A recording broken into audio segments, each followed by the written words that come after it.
आपल्याला आता मस्तपैकी मोरंबा बनवायचा आहे. तर हे तोतापुरी आंबे धुवून पुसून घेतले. आता हे धुतलेले आंबे असे सोलून घ्यायचे. आता हे सोललेले जे आंबे कैऱ्या त्या किसून घेतले.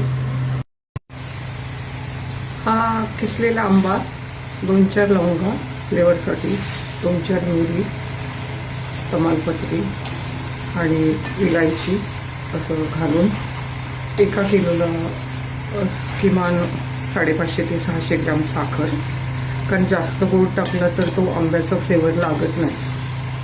आणि आता हा मी बनवते साखर आंबा.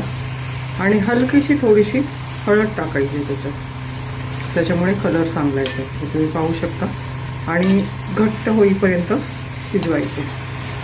आणि वर्षभर हा राहतो मोरंबा. आणि कच्चे आंबे असतात तेव्हाच करता येतं.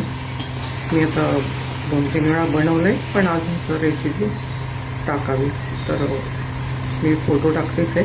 ठीक आहे. हा मोरंबा मंद आचेवर शिजवायचा आहे. थोडीशी हळद टाकली मी कलर यायसाठी.